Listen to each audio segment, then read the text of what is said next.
유다서 1장 1절에서 2절까지 말씀입니다.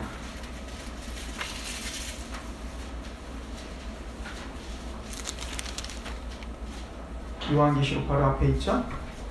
유다서 1장 1절에서 2절까지 말씀입니다. 우리 함께 같이 봉독하도록 하겠습니다.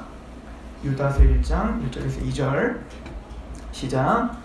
예수 그리스도의 종이요 야고보의 형제인 유다는 부르심을 받은 자 곧 하나님 아버지 안에서 사랑을 얻고 예수 그리스도를 위하여 지키심을 받은 자들에게 편지하노라. 긍휼과 평강과 사랑이 너에게 더욱 많을지어다. 아멘.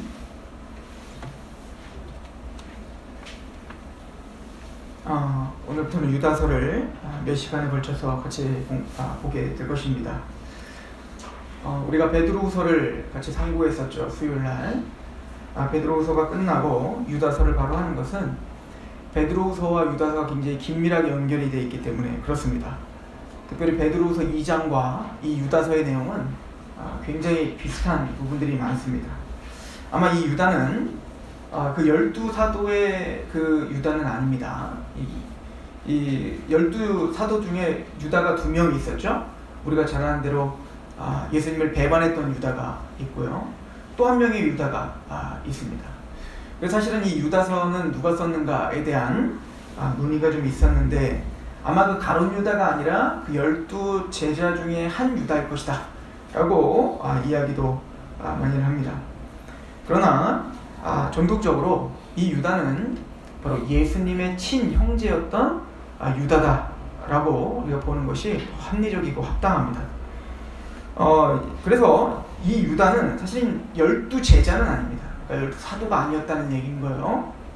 아마 이 유다는 이 베드로를 통해서 보내줬던 그 서신서를 참고했던 것 같고요. 또 이 유다는 또 그 예수님의 형제가 그 이 유다 말고도 야고보가 있거든요. 마가복음 6장 3절에 보면 마리아의 아들 목수가 아니냐 예수님을 이제 그 얘기할 때 아니 이 사람은 저 요셉의 아들 아니냐 저 목수 아니냐라고 이야기하면서 야고보와 요셉과 유다와 시몬의 형제가 아니냐 이렇게 표현을 하죠. 그래서 그 예수님의 친형제 4명이 언급이 되는데 그 중에 야고보와 유다가 언급이 되는 걸 볼 수가 있습니다. 그래서 이 야고보는 그 예루살렘의 나중에 감독이 되는 사람이 이 야고보예요. 그래서 그 예루살렘의 베드로가 감독이 아니었고 그 예루살렘의 어떤 회의를 할 때 그 예루살렘 교회 대표는 바로 주의 형제 야고보가 바로 대표가 됐었죠. 또한 그 야고보가 바로 그 유명한 야고보서를 쓴 그 야고보입니다. 그러다 보니까 아마 이 유다는 그 야고보의 동생이었고 그러다 보니까 그 야고보의 어떤 그 영향도 많이 받았던 것 같습니다. 그래서 이 유다서는 야고보서와 이 베드로 후서와 굉장히 긴밀한 연계성을 갖고 있는 서신이기도 합니다. 우리가 잘 아는 대로 이 야고보서는 주의 형제 야고보가 썼고 그래서 유다서 1장 1절에 보면 예수 그리스도의 종 야고보의 형제라고 자신을 밝히죠. 그러니까 유다를 뭐라고 밝히냐면 나는 예수님의 종이다. 그런데 나는 야고보의 형제다 라고 이야기를 하죠. 보통 이 유다가 사도였다면 사도 유다가 라고 이야기를 했을 거라고요. 그런데 사도라는 말을 쓰지 않고 내가 야고보의 형제라는 걸 강조하는 걸 보면 바로 이 사람은 예수님의 친형제였던 그 유다다로 보는 것이 맞습니다. 그러면 그 나는 예수님의 형제 유다다라고 표현하면 되는데 또 그리스도의 종이라고 표현을 하죠. 겸손하게 표현을 하는 겁니다. 왜 그랬냐면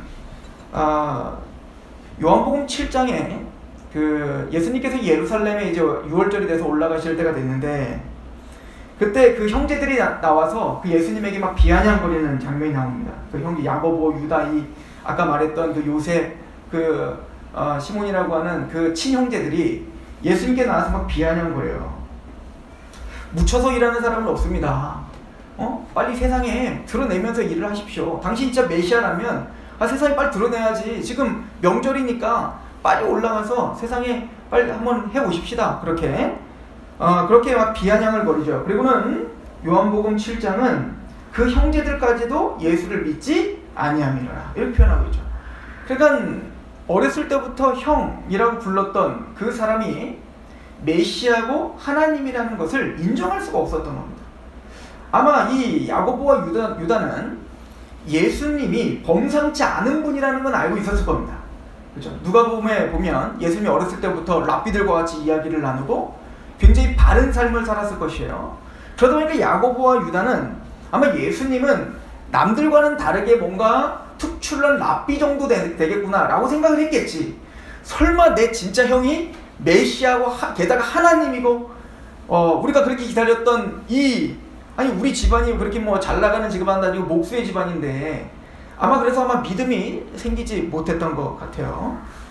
그런데 그랬던 이 유다가 마음이 부서지고 그 형을 이제는 그리스도, 당신은 메시아시며 당신은 나의 주님입니다 라고 고백을 하고 있다라고 하는 거에 대해서 또 어떻게 이런 고백이 이루어졌는가에 대해서는 갈라디아서 1장 19절에 보면 주의 형제 야고보라고 이야기하고 있는 그 야고보가 고린도전서 15장에 그 부활에 대한 이야기를 하면서 사도 바울이 12제자들에게 예수님이 부활하시고 나타나신 다음에 그 다음에 나타나셨던 무리들이 누구냐면 주의 형제들에게 나타났다. 그래서 주의 형제 야고보에게 나타났다라고 이야기를 하죠. 아마 그때 야고보뿐만 아니라 그 주의 형제들에게로 아마 다 나타나게 되셨을 거예요. 그래서 야고보는 그 부활의 주님을 만나고 그 형을 그리스도다. 당신이 말하는 메시아다. 당신은 하나님이다. 라는 고백을 하고 부활의 증거를 하며 살았을 것이란 말이죠. 그래서 사도행전 1장 14절에 보면 그 예수님이 명하시잖아요. 너희들이 성령이 임할 때까지 기다려라 라고 이야기하잖아요. 그래서 사도행전 1장 14절에 제자들과 그리고 마리아와 여자들과 주의 형제들이 다 같이 모여서 기도에 조무합니다. 그죠? 기도하기를 힘쓰더라 라고 하는 내용이 나옵니다. 그러니까 그때는 이미 마리아와 그 여자들과 그리고 예수님의 친형제들은 이미 오순절 성령 강림 그때 그 다락방에 같이 모여서 그 예수님의 말씀을 받들어 기도하기를 힘썼다라고 하는 걸 보면 이미 부활하신 예수님을 만나고 이 유다는 완전히 마음이 무너져 버린 겁니다. 그리고 예수 그리스도, 내가 믿고 있었던 바로 메시아가 우리 형님이시구나 라고 하는 걸 아마 믿었게 됐고, 그리고는 초대교회의 유력한 지도자가 되었던 것 같죠. 그래서 야고보는, 그의 형 야고보는 그 예루살렘의 감독이 되었고 야고보서를 기록했고, 이 유다도 초대교회의 유력한 지도자가 되었고, 그리고 이 유다서를 기록하게 된 것 같습니다. 즉 우리가 이 유다와 야고보의 이야기를 보면서도 우리는 예수 그리스도를 믿지 못하는 거예요. 믿지 못하고 그 예수님과 함께 있었음에도 불구하고 그 인간적인 예수를 바라볼 때에 그 인간으로만 바라본다면 절대로 예수 그리스도를 구원자요, 메시아로 바라볼 수 없었던 겁니다. 그러나 부활하신 예수 그리스도를 만났을 때 그 십자가의 의미와 부활의 의미와 그 구속, 그리고 구약 전체가 말하고 있었던 그 하나님의 구속사가 무엇인지를 그대로 알게 되는 것이죠. 아마 오순절 성령 강림 때 이 모든 것들이 더 명확하고 확실하게 알게 될 것입니다. 마찬가지로 우리도 우리가 예수님을 만나고 예수 그리스도를 발견할 수 있는 방법도 그건 거죠. 우리가 하나님은 예수님을 통해서밖에 볼 수 없는데 그 예수님은 우리와 똑같은 육체의 모습을 입고 오셔서 하나님을 계시하셨어요. 즉 하나님을 우리에게 보여주셨죠. 그리고 그분이 메시아며 그분이 우리의 만왕의 왕이심을 성경이 계속 선포합니다. 그런데 우리는 처음에 그걸 듣고 믿음이 생기지 않죠. 근데 어느 날인가 성령이 강림하시고 우리 안에 성령님께서 임하실 때 우리는 성령 세례라고 말하죠. 그 복음의 말씀이 믿어지고 그 부활하신 주님이 나의 주님입니다, 나의 왕입니다, 나의 모든 것입니다 라고 하는 고백으로 구복되어지는 것, 이것이 바로 우리가 구원을 당한 또 그 은혜를 경험한 우리들이죠. 그래서 유다는 지금 교회에게 편지를 보내면서 그 성도들, 우리와 같은 성도들을 뭐라고 표현하고 있냐면 세 가지로 표현을 하고 있어요. 오늘 말씀을 보십시오. 예수 그리스도의 종 야고보의 형제인 유다는 첫 번째, 부르심을 받은 자들, 두 번째, 곧 하나님 아버지 안에서 사랑을 얻은 자, 세 번째, 예수 그리스도를 위하여 지키심을 받은 자, 이 세 가지로 하나님의 성도를 표현하고 있는 겁니다. 사실은 이거는 저는 유다가 자신의 신앙 고백이기도 할 거라고 믿습니다. 즉 모든 성도들은 다 유다처럼 또 초대교회 성도들처럼 또 우리처럼 하나님께 부르심을 입었기 때문에 이 자리에 있다라고 하는 걸 고백하는 사람들이죠. 소명의 문제인 거예요. 즉 부르심을 입은 자라고 하는 건 무엇입니까? 바로 우리가 잘 알듯이 창세기 1장 3절 4절에 있는 것처럼 하나님이 그리스도 안에서 우리를 창세 전에 선택하셨다는 겁니다. 흠도 없고 거룩하게 하시기 위하여 그 하늘에 속한 모든 신령한 복을 우리에게 주시기 위하여 하나님이 특별히 우리를 선택하셨다라고 하는 것을 이야기하죠. 우리 데살로니가 후서를 잠깐 가보도록 하겠습니다. 데살로니가 후서 2장입니다. 이걸 사도 바울은 이렇게 표현하고 있죠.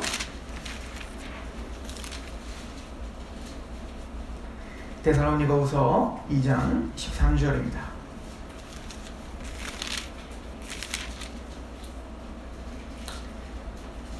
주께서 사랑하시는 형제들아, 우리가 항상 너희에 관하여 마땅히 하나님께 감사할 것은 하나님이 처음부터 너희를 택하사 성령의 거룩하게 하심과 진리를 믿음으로 구원을 받게 하심이니, 즉 하나님이 우리를 선택하셔서 그 선택이 우리에게 효과를 받고 그 선택의 은혜 가운데 우리는 성령님이 우리에게 성령 세례를 주셔서 거룩함을 받았다고. 그래서 우리는 성도라 부른다고요. 그뿐만 아니라 진리를 믿음으로 구원을 받게 하셨다는 겁니다. 그러니까 이 믿음도 수동적인 거죠. 우리가 믿어 구원을 받은 게 아니라 그 진리를 믿게 하신 거죠. 하나님이 선택하신 자를 믿음을 주시어서 그 진리를 듣게 하시고 진리를 믿게 하셔서 하나님은 우리에게 구원을 받게 하려 하심이라는 거예요. 그래서 14절 같이 한번 읽어봅시다. 시작. 이를 위하여 우리 복음으로 너희를 부르사 우리 주 예수 그리스도의 영광을 얻게 하려 하심이니라. 이를 위해서, 그러니까 우리가 성령으로 거룩하게 되고 또 그 진리를 믿어 구원받게 하시기 위하여 하나님은 우리를 특별히 어떻게 하셨다는 거예요? 부르셨다는 겁니다. 뭘로 부르셨다는 거예요? 복음으로 불렀다는 거예요. 그래서 우리가 부르심은 두 가지 부르심이 있다라고 반복적으로 설명을 했죠. 하나는 외적 부르심, 두 번째는 내적 부르심. 즉 복음을 우리는 외적으로 듣습니다. 이것 또한 뭐라고 했죠? 이것 또한 하나님의 섭리와 하나님의 은총이 있어서 우리는 복음을 들을 수 있었다. 이것을 우리 인식하셔야 되는 겁니다. 그러니까 만에 하나 천에 하나 하나님 우리를 뽑으신 거예요. 그죠? 그래서 이거를 하나님은 우리를 부르셨다. 에베소서 1장 13절에 그 안에서 구원의 복음을 듣고 라고 이야기를 한다고요. 그러니까 우리가 구원의 복음을 들은 것도 우연이 아니라 그 안에서 라고 이야기한다고요. 즉 그리스도 안에서 그 하나님의 무한하신 섭리 안에서 그 창세전부터 계획하신 그 하나님 택하신 섭리 안에서 우리는 구원의 복음을 듣고 해요. 그러니까 우리가 복음을 듣고 홀링이 되어 교회 안에 앉아있는 것도 대단한 은혜고 기적인 거죠. 안 믿는 또 남편이 안 믿는 누군가가 나를 따라서 지금 교회에 앉아있다면 그것만으로도 우리는 먼저 하나님께 감사해야 되는 거죠. 왜요? 하나님의 은총과 기적 속에 그 안에서 어쨌든 복음을 듣게 하시는 은총이 있는 거기 때문에 그렇습니다. 그런데 에베소서 1장 13절은 그 안에서 그리스도의 그 구원의 복음을 듣고 또한 그 안에서 믿어 라고 이야기를 합니다. 그런데 거기에 단순히 그 안에서 복음을 들은 외적 부르심만 있는 게 아니라 믿어요. 지금 뭐죠? 이걸 효과적인 부르심, 내적 부르심이라고 한다고요. 그 복음이 내 안에 인쳐지고 그 복음이 내 안에 효과를 보고 그 복음이 내 것이 되어가는 거. 이것이 뭐냐면 내적 부르심인 거예요. 그죠?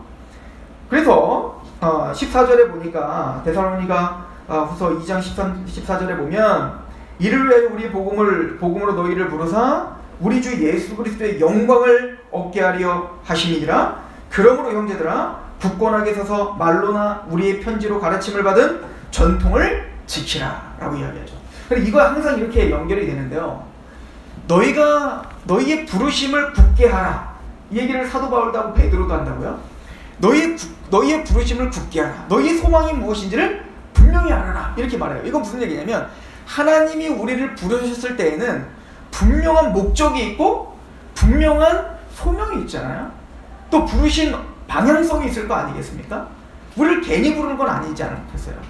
그러니까 모든 사도들은 너희는 성령이 거룩하게 하심과 진리를 믿음으로 구원을 받게 하시기 위하여 이를 위하여 복음으로 불렀다 이거예요. 만에 하나 천에 하나 여러분들 뽑아서 창세전부터 계획하신 하나님의 은총 가운데 기적 속에 그리스도 안에서 너희를 불렀다 이거예요.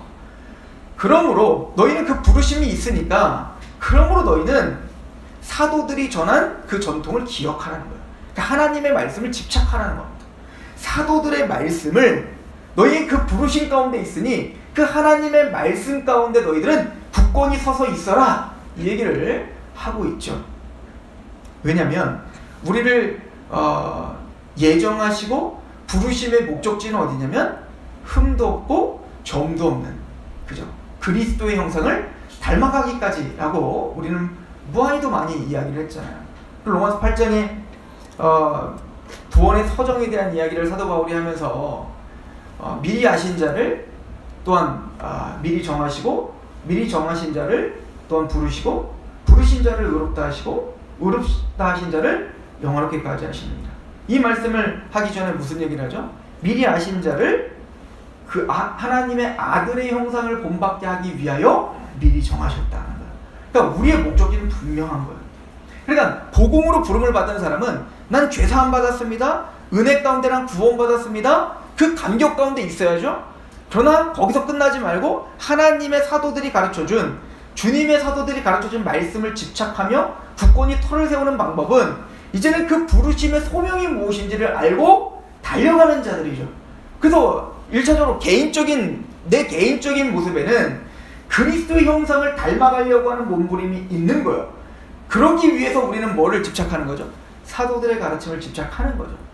이거를 로마서 12장은 뭐라고 말해요? 로마서 1장부터 11장까지는 어찌 보면 그 부르심에 대한 이야기를 하고 있는 거예요. 은혜로 구원받았다. 이신칭이다. 우리가 믿음으로 구원받지 행함으로 구원받는 게 아니다. 하나님의 전적인 은총과 그 예정과 그 하나님의 섭리 가운데 우리가 그 무한하신 은혜 가운데 부름을 받았다. 이게 로마서 1장부터 11장까지의 이야기라면 그러므로 12장이 뭐라고 했다고요? 그러므로 너희 몸을 하나님이 기뻐하시는 거룩한 산제물로 드려라. 왜요? 우리의 부르심을 아는 사람이라면 그 부르심에 합당하게 우리의 삶을 거룩한 산제물로 내어드리며 살아야 되지 않겠는가? 그럼 그 거룩한 산제물로 내어드리는 삶이 뭐지? 로마서 12장 2절에 뭐라고 하냐면 이 세대를 본받지 말고 해요. 즉 이 세대를 창념하지 말라는 거죠. 이 세대의 흐름에 따르지 말라. 이 세상이 가르쳐주는 어떤 지식에 유혹되지 말라는 거예요. 이 세대를 본받지 말고 하나님이 기뻐하시는 그 뜻이 무엇인지 분별하라는 거예요. 그게 우리의 부르심에 합당한 삶이겠죠. 그러기 위해서는 뭐예요? 그 분별하려면 어떻게 해야 되죠? 기도해야 되나요? 기도도 해야죠. 그럼 먼저 뭐 해야 돼요? 말씀을 봐야 분별을 하죠. 도대체 이것이 하나님의 뜻입니까? 저것이 하나님의 뜻입니까? 우리가 거룩한 산제물로 살기 위해선 어떤 삶을 살아야 되는 겁니까? 라고 하는 구체적인 방편이 성경에 기록되어 있다고. 그게 로마서 12장부터 16장까지 쫙 나열되고 있는 거예요. 그죠? 또한 우리의 부르심은 어디까지 가죠? 내 개인적인 부르심은 거룩하고 흠이 없는 그리스도를 닮은 형상. 그래서 이 세대를 본받지 않고 하나님의 뜻이 무엇이고 분별하는 자예요. 그렇게 사는 자는 뭐와 연결이 되어 있냐면 사명과 연결되어 있게 되는 겁니다. 그러니까 우리가 성화되어 가는 것이 뭐와 연결이 되면 사명과 연관이 된다고요. 우리를 부르시면 목적이 있다고요. 마가복음 4장에 보면 예수님이 12제자를 부르실 때 이렇게 말하죠. 자기를 위하여 예수님께서 자기가 원한 자를 부르시더라. 이렇게 표현해요. 그러니까 12제자를 부르실 때 예수님이 밤이 맞도록 기도하신단 말이에요. 그러니까 예수님은 제자들을 부르실 때 그냥 부르신 게 아니라 기도하며 하나님의 뜻 가운데 제자들을 부르신 거 아니겠어요? 그런데 부르시는데 마가복음 4장이 뭐라고 표현하고 있냐면 자기가 원하는 자를 부르시니 나오는지라 이렇게 표현한다고요. 그러니까 제자들은 그 제자들이 원해서 나온 게 아니라 예수님이 원해서 부르신 겁니다. 그러니까 창세전에 택한 하나님의 사람들을 부르신 거죠. 그래서 예수님이 뭐라고 하세요? 제자들에게 너희가 나를 택한 것이 아니라 내가 너희를 택하여 세웠다 라고 이야기하지 않습니까? 그럼 뭐라고 하면 나와 함께 하게 하기 위하여 그리고 전도도 하며 이렇게 표현하는 거예요. 그러니까 제자들을 부르신 목적이 뭐예요? 첫 번째는 함께하기 위한 거죠. 즉 예수님과 동행하며 그리스도를 닮아가게 하는 겁니다. 그리고 두 번째는 뭐죠? 전도도 하며 사명인 거죠. 하나님 제자들을 왜 불렀어요? 사람 낳는 업으로 부르신 거 아니겠어요? 그런 것처럼 우리의 부르심의 목적지는 어디입니까? 내 개인적으로는 그리스도를 닮는 겁니다. 성화예요. 그러나 이 성화와 그리스도를 닮는 것은 뭐와 직결적으로 연결되는 바로 그 사명과 직결적으로 연결이 된다고요. 예를 들어 보세요. 아까 거룩한 산제물이 되라. 이게 뭐예요? 예배적인 삶을 살아가는 거잖아요. 끊임없이 우리의 삶을 내 마음대로 살지 말고 예수님의 말을 빌려서 이야기하면 자기를 부인하고 자기 십자가를 지고 따르라는 거잖아요. 이게 그러니까 내 생각과 내 감정대로 살지 말고 주의 뜻이 무엇인가 분별하며 주님이 기뻐하실 게 무엇인가 시험하라. 에베소서 5장에 있는 말씀처럼 그렇게 시험하면서 살아라는 거잖아요. 이게 십자가의 길 아닙니까? 즉 이게 제사의 길이에요. 그죠? 산 제물로 되는 길이에요. 즉 예배의 길이라고요. 그래서 고린도전서 10장에 보면 그 예배, 삶의 예배에 대해서 뭐라고 말합니까? 너희가 먹든지 마시든지 무엇을 하든지 하나님의 영광을 위해서 하라. 이렇게 표현하잖아요. 그러니까 우리의 삶이 다 예배가 되게 하라는 거예요. 산제물이 되라는 얘기죠. 예배가 되라는 거예요. 그럼 우리가 어떻게 예배자가 될 수 있지? 우리가 맨날 걸어다닐 때 성경책 끼고 다니라는 거예요? CCM 듣고 다니면 우리가 예배인 겁니까? 그런 종교적인 어떤 그 행태를 말하는 게 아니라 거기서 뭐라고 말합니까? 너희는 나처럼 자기의 유익을 구하지 말고 남의 유익을 구하여 그들로 하여금 구원을 얻게 하라. 이게 먹든지 마시든지 무엇을 하든 하나님의 영광을 위한 삶이라고요. 그러니까 우리가 왜 그럼 그렇게 사람들 앞에서 오리뺨을 때리며 왼뺨을 돌려야 됩니까? 왜 희생하는 삶을 살죠? 왜 그를 용서하는 삶을 사냔 말이에요. 즉 그의 구원을 위해서다는 거예요. 그러니까 구원받은 하나님의 백성들, 그 부르심받은 하나님의 백성들의 그 소명에는 그 사명이 떨어질 수가 없다고요. 이거를 베드로전서 2장에는 뭐라고 말해요? 우리가 너무 잘 아는 말씀 아니에요? 너희는 택하심 받은 족속이요 왕같은 제사장들이요 거룩한 나라요 하나님의 소유된 백성이라는 거예요. 너희를 기이한 빛에 들어가게 하신 그 아름다운 덕을 선전하게 하려 선포하게 하려 하십니다. 그러니까 우리를 왕같은 제사장으로 삼으신 것은 그 우리를 기이한 빛, 즉 하나님을 몰랐죠. 하나님을 알 수 없었죠. 고린도후서 4장 4절에 이 세상 신이 믿지 아니하는 자들의 마음을 혼미하게 하여 우리 하나님을 복음을 볼 수 없었다고요. 그런데 빛이 있으라 하신 그 말씀이 이제는 예수 그리스도 얼굴에 있는 하나님의 영광을 아는 빛을 우리 마음에 비춰주셨어요. 그래서 우리가 그 예수 그리스도를 고백하고 이제 예수를 만났다고. 이 유다가 자기의 형인 예수를 믿지 못했던 그 유다가 그 거룩한 하나님의 빛이 들어오니 그 부활의 주님을 만나 그 형을 나는 그리스도의 종입니다. 당신은 나의 주님입니다라고 고백하게 만들었던 그 거룩한 빛이 들어왔다고요. 거기에 감격한단 말입니다. 그 왕같은 제사장은 뭐하는 사람이라고요? 그 기이한 빛에 들어가게 하신 아름다운 덕을 선포하게 하려 하십니다. 이게 우리의 부르심 받은 자의 사명이라고요. 즉 유다는 바로 그 얘기를 하는 겁니다. 성도들아, 즉 부르심을 받은 자들아 라고 이야기하는 거예요. 즉 우리는 그 하나님의 은혜 가운데 부르심을 받았고 또 그 사명을 위하여 부르심을 받았다.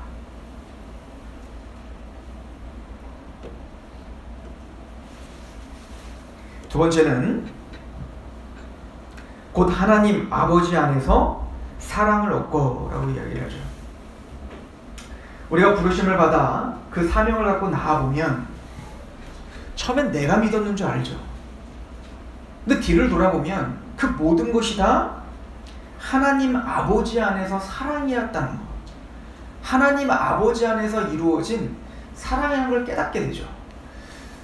예수님께서 이런 비유를 하세요. 그 탕자 비유를 하시죠. 그 탕자는 자기 소유를 달라 하여 아버지에게 자기 소유를 가지고 와서 그걸 다 탕진한 자입니다.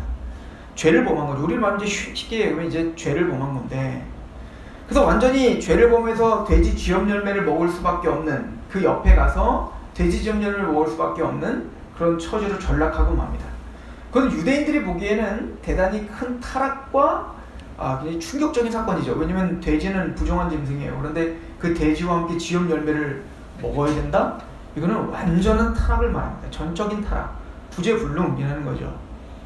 그런데 그 자기의 어떤 영적인 파산의 상태에 들어가니 그때서야 생각이라는 걸 합니다. 그리고 아버지는 부자이신데 라고 아버지를 찾게 되는 거죠. 그런 아버지께 돌아갈 힘이 생긴 거예요. 그러니까 그런데 생각해 보십시오. 내가 만약에 아버지께 돌아가면 아버지는 나를 종으로라고 여겨주지 않을까? 종으로도 여겨줘서 나에게 무슨 삭시라도 주지 않을까? 이게 어찌 보면 우리의 신앙의 첫 번째 발자국인지도 모르겠습니다. 우리가 신앙을 잘 모를 때 우리는 예수를 믿어 그러면 천국 갈 수 있어 라고 하는 메시지를 들었을 때 우리는 면목이 없는 겁니다. 우리가 우리의 모습과 우리의 자격되지 않은 모습이 하나님이 가지고 나갈 수가 없어요. 참아갈 수가 없는 겁니다.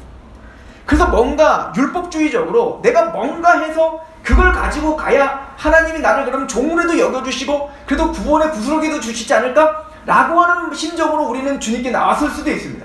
그런데 막상 그런 조그만 믿음을 갖고 예수님께 나왔더니 주님께 나왔더니 그 아들이 아버지께 돌아갈 힘이 생겨서 아버지께 가봤더니 그 아버지는 아직 상거가 멀지만 그게 아들인 걸 직감하고 달려가 그 아들을 끌어안고 울며 기뻐하며 그 옷을 입히고 인장 반지를 끼우고 신을 신기고 기뻐하며 잔치를 벌여주더라는 거죠. 이미 모든 걸 용서해놓고 그러니까 아버지 사랑이 100이라면 얘가 이해했던 이 탕자가 이해했던 아버지 사랑은 10도 아니 1도 이해를 못했던 거야. 그러나 조금 이해해서 아버지께로 돌아갈 힘이 생겨 아버지께 돌아가 보니 어마어마한 사랑이 느껴지고 내가 감히 상상할 수 없었던 그 무한한 아버지의 사랑이 있더라 이거 아닙니까? 마찬가지로 구원도 마찬가지인 거예요. 우리가 예수 그리스도를 믿어 그렇게 하나님을 만났을 때 우리는 신앙이 성장하면 성장할수록 우리 신앙이 더 커지면 커질수록 그 아버지의 사랑이 무엇인지 점점 더 크게 느껴지는 겁니다. 그래서 오늘 1장 2절에도 보면요. 이따가 또 다시 간단하게 말씀드리겠지만 그 축복이 나오는데 그 축복이 세 가지 축복이 나오죠. 긍휼과 평강과 사랑이 너희에게 더욱 많을지어다요. 그러니까 이 사랑이라고 하는 것은 구원받을 때 한번 느끼는 게 아니라 이 사랑이 끊임없이 더욱더 많아져야 되는 겁니다. 왜 이 유다는 너희가 부르심을 받았어. 너희는 그렇게 하나님의 주권 가운데 은혜 가운데 부르심을 받아 사명을 갖고 있는 사람들이지. 그럼 왜 사명을 감당할 때 너희의 어떤 빡빡함 너희의 힘으로 하는 게 아니라 아버지의 사랑을 받은 자들이잖아. 그 사랑에 강권되어 우리는 움직이는 사람들 아닌가? 라고 우리에게 이야기를 하고 있는 거예요. 에베소서에 보면 에베소서를 한번 가볼까요?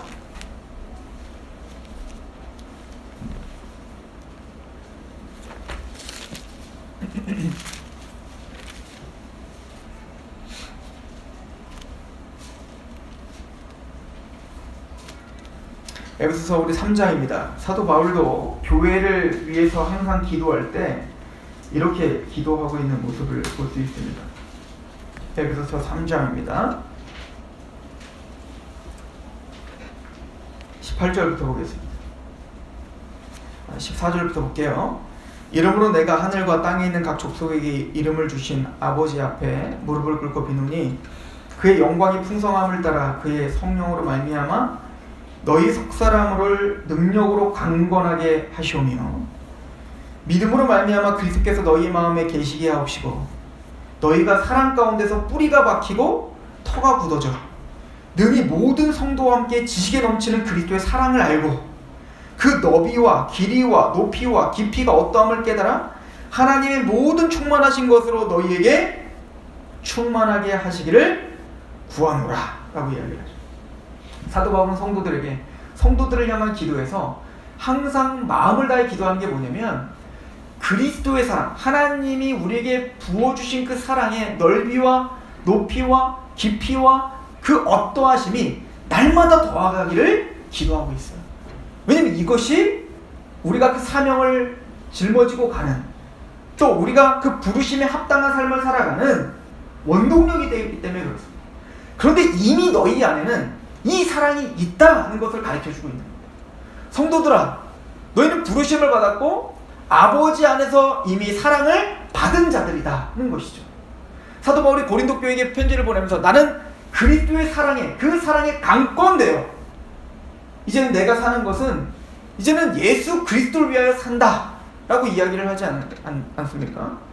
즉 성령님이 말할 하나님의 사랑을 계속 끊임없이 부어주셔서 우리는 그 사랑을 이미 소유하고 있고 이미 너희는 그 사랑에 감격하고 있는 예배자들이다 라는 것을 이야기하고 있죠. 그리고 세 번째는 지키심을 받고 있다라고 하는 것을 이야기합니다. 그죠? 유다서 1장에 보면 예수 그리스도를 위하여 지키심을 받은 자들에게 편지하노라 라고 이야기를 하죠. 즉 하나님은 우리를 부르실 뿐 아니라 그 사랑은 중간에 끊겨지는 사랑이 아니라 그 사랑은 유지되고 보존되며 지키시며 온전케 하시는 사랑이라는 겁니다. 우리를 보호하신다는 거예요. 걱정하지 말라는 겁니다. 너희를 지금 지키고 계시고 너희를 능히 담대하게 만드시고야 마는다. 그 사랑은 끊어지는 사랑이 아니다. 그 사랑은 자기 아들을 죽이기까지 하셨던 그 하나님이 더 좋은 것을 주시지 않겠는가? 이게 로마서 8장이죠. 어떤 문맥 속에서 하는 얘기죠? 아까 구원의 서정을 이야기하면서 하신 말씀인 거예요. 미리 아시고 정하시고 부르시고 의롭다 하시고 영화롭게까지 하셨느니라. 성령 하나님이 말할 수 없는 탄식으로 우리가 빌바랄지 못할 때 말할 수 없는 탄식으로 우리를 위해서 하나님이 우리를 위해서 간구하신다는 거예요. 그래서 사랑하심 받은 자, 그의 뜻대로 부르심 받은 자에게 합력할 선을 이룬다는 겁니다. 즉 우리는 실패할 수 없다는 겁니다. 하나님이 우리에게 예정하신 그 목적지까지 반드시 갈 수밖에 없다는 거예요. 왜? 성령님이 말할 수 없는 탄식으로 우리 위해서 간구하시기 때문에요. 또 왜 우리는 그 목적지까지 갈 수밖에 없죠? 왜 우리는 승리자가 될 수밖에 없죠? 하나님이 자기 아들을 내어주시기까지 했는데 더 좋은 것 더 주시지 않겠는가? 거기서 말하는 건 뭐죠? 바로 이 구원의 완성까지 자기 아들을 죽이기까지 하셨는데 하나님 뭘 주시지 않겠는가? 하나님 반드시 승리하게 하시고 반드시 예수 그리스도를 닮게 하시며 반드시 그 영광스러운 날 결국 공신이 되게 하시겠다는 거 아니겠어요? 또한 예수님께서 어떻게 하셨대요? 십자가에 죽으시고 부활하신 분이 예수시니 그는 친히 하나님 우편에 계셔서 우리를 위해서 간구하시는 자니라. 이게 로마서 8장입니다. 그러므로 기쁨이나 높음이나 그 어떤 피조물을 그리스도의 사랑에서 끊을 수 없다. 지키시는 겁니다. 하나님이 우리의 신앙을 붙들고 계시고 하나님이 우리의 모든 삶과 생사화복을 붙들고 계시니 때로는 고난이 있을지라도 때로는 환난과 때로는 내 상황스러운 일들이 벌어질지라도 걱정하지 말라는 거예요. 너의 신앙 무너지지 않는다는 겁니다. 내가 너를 버리지 않는다는 겁니다. 이게 성도인 거예요.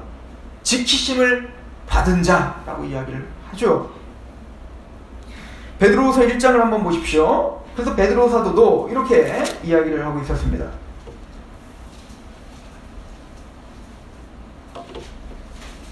베드로후서 1장 3절입니다.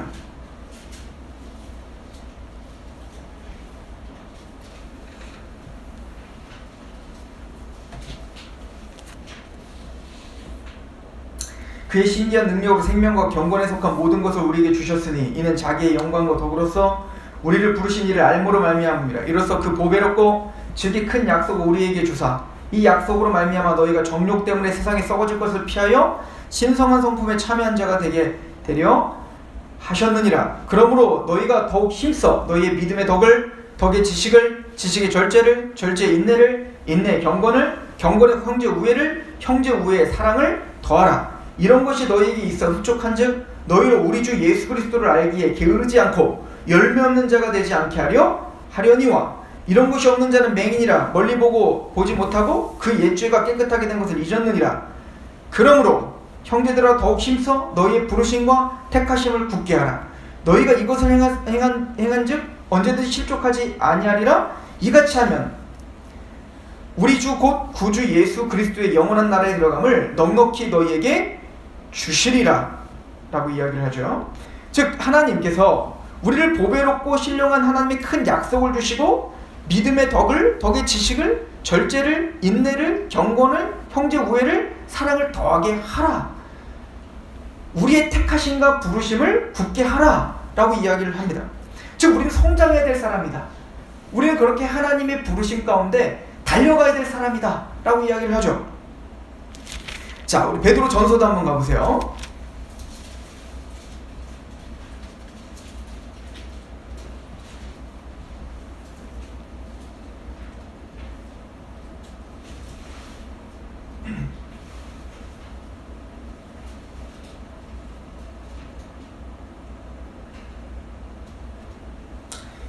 3절부터 봅니다. 우리 주 예수 그리스도의 아버지 하나님을 찬송하리로다. 그의 많으신 긍휼대로 예수 그리스도를 죽은 자 가운데 부활하게 하심으로 말미암아 우리를 거듭나게 하사 산소망 있게 하시며 썩지 않고 더럽지 않고 새하지 아니하는 유업을 있게 하시나니 곧 너희를 위하여 하늘에 간직하신 것이라. 우리는 그 소망을 바라보고 달려가는 거예요. 이게 우리가 부르심 받은 그 목적지죠. 성장해야 됩니다. 5절 같이 읽어봅시다. 시작. 너희는 말세에 나타내기로 예비하신 구원을 얻기 위하여 믿음으로 말미암아 하나님의 능력으로 보호하심을 받았다. 사도 베드로는 두 가지를 같이 얘기하고 있습니다. 믿음에서 절제, 인내. 그렇게 성장하라, 잘하라. 그 부르심과 택하심을 굳게 하라. 그런데 베드로전서는 또 뭐라고 말하죠? 하나님께서 하나님의 능력으로 너희는 보호하심을 받았다는 거예요. 하나님이 우리를 지키시겠다는 거예요. 그렇게 만드시겠다는 거예요. 근데 오늘 유다는 굉장히 중요한 얘기를 해요. 그리스도를 위하여 지키셨다라고 표현합니다. 누굴 위하여? 그리스도를 위하여 지키십니다. 그리스도의 영광을 위해서요. 우리가 그렇게 거룩하고 흠이 없는 자가 되어 마침내 예수님의 재림의 날 우리가 예수님처럼 변화되어 그 변화된 우리의 모습을 통해 누가 영광 받으세요? 하나님이 영광 받으시고 예수 그리스도께서 영광 받으실 것입니다. 예수님은 우리의 모습을 보면서 이것을 위해서 내가 몇천 년을 참았고 이것을 위해서 십자가에 죽었으며 이것을 위해서 내가 너희를 위해서 친히 간구했느니라 라고 하는 감격 속에서 우리를 칭찬할 뿐만 아니라 예수 그리스도가 우리의 어떤 삶을 통해 주님께서 영광을 받으실 것이다 라고 이야기를 하죠. 이걸 데살로니가후서 1장 11절에 사도 바울이 잘 설명하고 있는데요. 이러므로 우리도 항상 너희를 위하여 기도함은 우리 하나님이 너희를 그 부르심에 합당한 자로 여기시고 모든 선을 기뻐함과 믿음의 역사를 능력으로 이루게 하시고. 이거 보세요. 지금 사도 바울도 똑같은 얘기를 하죠. 너희의 부르심에 합당한 자로 여기셔서 그 부르심 합당한 자로 여기시기로 모든 선을 기뻐함과 믿음의 역사를 능력으로 이루게 하신다는 거예요. 하나님이 우리를 그렇게 하겠다는 거예요. 여러분들 뒤를 돌아보십시오. 나는 왜 계속 이 모양이죠? 이런 고백들을 합니다. 이게 올바른 신앙인의 고백인 거예요. 나는 참 훌륭해졌습니다. 아니요. 사도 바울은요. 성장하면 성장을 더 겸손해졌습니다. 나는 죄인 중에 괴수입니다 라고 이야기했다고요. 이상하게 성장하면 성장해서 아직도 부족해 보이는 거예요. 원래 못 배운 사람이 더 잘난 척하는 거예요. 진짜 지식을 알게 되면 책을 읽다 보면 내가 얼마나 몰랐는지를 알게 되는 거예요. 마찬가지로 신앙 가운데 그 하나님의 사랑과 십자가의 사랑을 경험해 보면 내가 얼마나 십자가의 사랑 가운데 무지한 사람이었는가, 내가 얼마나 거룩함을 이렇게 무시하며 살았던 사람이었던가를 우리는 그때서야 깨닫게 되는 거예요. 더 깊이. 그런데 뒤를 돌아보면 나는 왜 여전히 이 모양입니까? 근데 객관적으로 바라보면 여러분들 훌륭해지셨다니까요. 여러분들 성장하고 있다니까요. 제가 성경 공부를 하다 보면 우리 성도님들이 항상 빠지지 않는 어떤 고민들이 그거였어요. 말씀을 배우면 너무 감사한데 내 모습을 보면 항상 죄송스럽습니다. 맞아요. 잘하고 계시는 겁니다. 그게 맞는 신앙 고백인 겁니다. 하나님은 우리를 능력으로 보호하셔서 여러분을 더 겸손하게 하시고 계시고 여러분들을 더 나보다 남이, 예전엔 내가 다 잘났는 줄 알았죠. 그래서 점점 나보다 남이 더 낫게 보이는 겁니다. 나보다 저 사람이 훨씬 훌륭해 보이는 겁니다. 예전엔 내가 잘났는 줄 알았는데, 내 믿음이 잘났는 줄 알았는데 내 옆에 있는 사람이 더 훌륭해 보이고 그 사람이 더 존중해 보이는 겁니다. 이게 신앙 성숙인 거예요. 신앙 성숙과 교만은 같이 갈 수가 없습니다. 신앙 성숙과 겸손은 항상 같이 가는 거예요. 믿음의 역사를 능력으로 이루게 하시고 우리 하나님과 주 예수 그리스도의 은혜대로 우리 주 예수의 이름이 너희 가운데서 영광을 받으시고 너희도 그 안에서 영광을 받게 하려 함이라. 우리가 이렇게 성장하면 우리를 통하여 예수 그리스도께서 영광을 받으시고 우리도 또한 그 안에서 영광을 받게 하려 하십니다. 우리 왜 성장해야 됩니까? 아유, 그냥 우리 이렇게 생각하는 사람이 있어요. 나 구원받았으면 됐지 뭘 열심히 해서 한국받는 건 난 필요 없어요. 이미 그 신앙은 뭔가 고장난 신앙입니다. 하나님 뭘 받으려고 하고 하라는 거 아니에요. 우린 다 무익한 종입니다. 우리는 사실은 하나님 앞에 받을 게 없는 사람처럼 일을 하는 사람이에요. 너무 고마워서 감격스러워서 고백하는, 하나님께 감사하는 거지 뭘 받으려고 하는 거 아니라고요. 상급 받으려고 하는 거 아니라고요. 너무 고마워서 하나님께 그렇게 감사해, 난 무익한 종입니다 라고 했더니 하나님 상급도 주셔서 너무 또 감사합니다가 우리의 고백인 거죠. 우리가 그렇게 성장하는 이유는, 또 우리가 그 아름다운 덕을 선포하는 이유는 그리스도의 영광을 위해서입니다. 그것을 위해서 주님은 우리를 지켜주고 계시는 겁니다. 에스겔에 보면 얼마나 눈물 나는지 몰라요.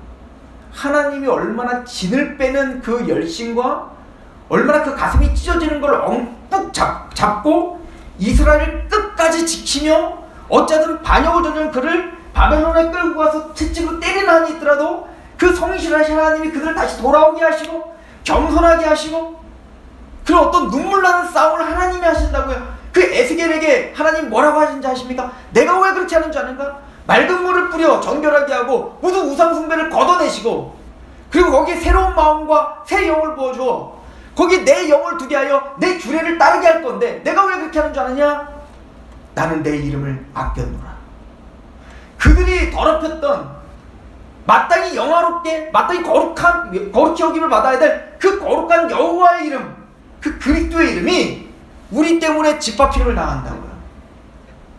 나는 그 여호와의 이름, 내 이름을 아꼈노라. 내 거룩한 이름을 위하여 내가 너희를 반드시 구속할 거고 내가 너희를 반드시 구원하고 양할 거야. 왜 하나님이 여러분들을 지키십니까? 그리스도를 위해서입니다. 유다서는 쓴 목적이 분명합니다. 원래는 유다서에 보면 우리 한번 보세요. 유다서 1장에 보면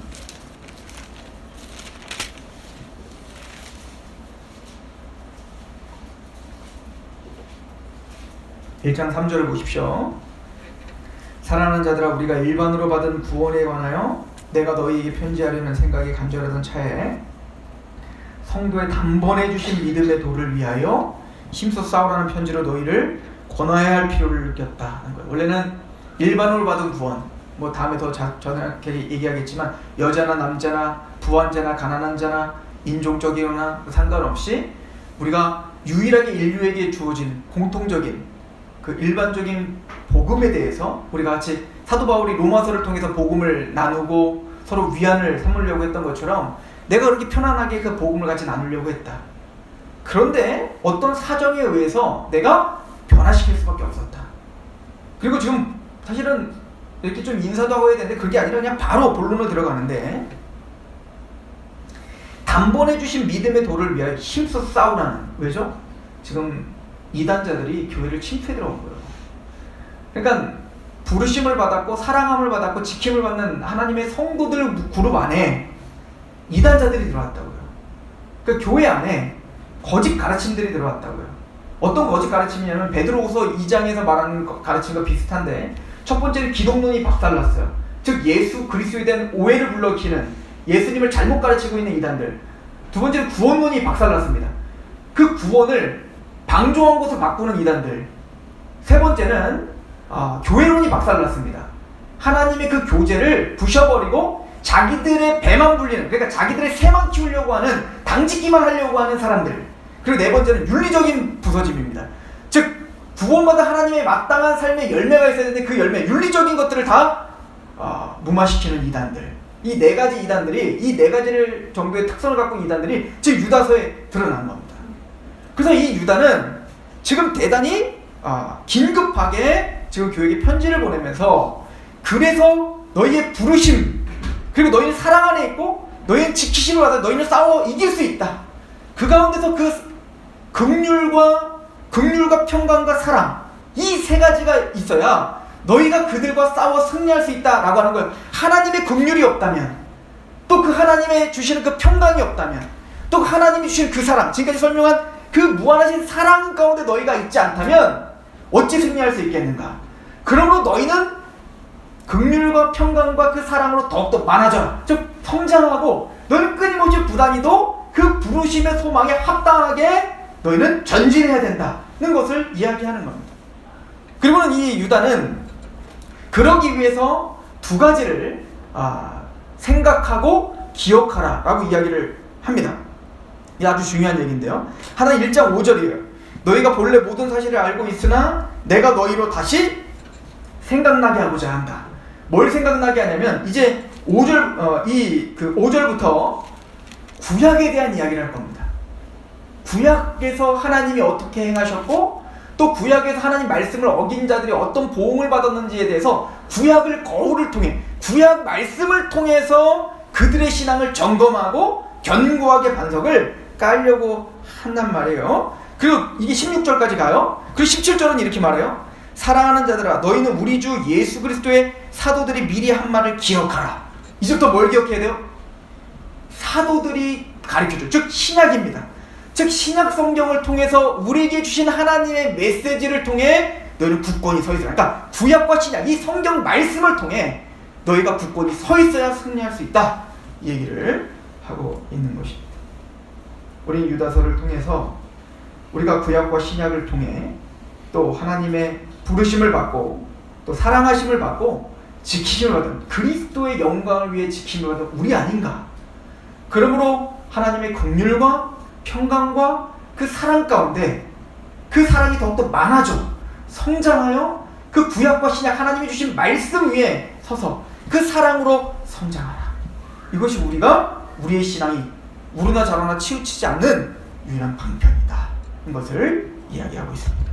말씀 앞에 또 우리의 부르심을 확증하시고 또 그 사랑 가운데 더욱 성장해 가시며 또한 그리스도를 위하여 우리가 보호받고 지킴을 받고 있다는 것을 확증하시며 싸우시는 저런 되기를 축원합니다. 기도하겠습니다. 하나님 아버지 너무나 감사합니다. 주의 형제 유다를 통해 성도가 무엇인지를 배웁니다.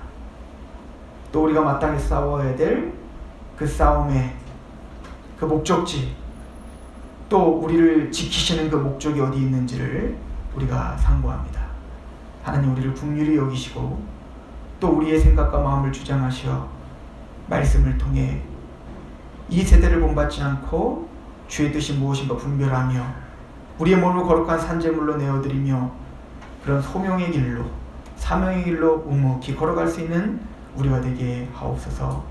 또 그런 교회로 우리 교회를 몸된 교회를 지켜낼 수 있는 우리가 되게 하시옵소서. 예수 그리스도의 이름으로 감사하며 기도합니다.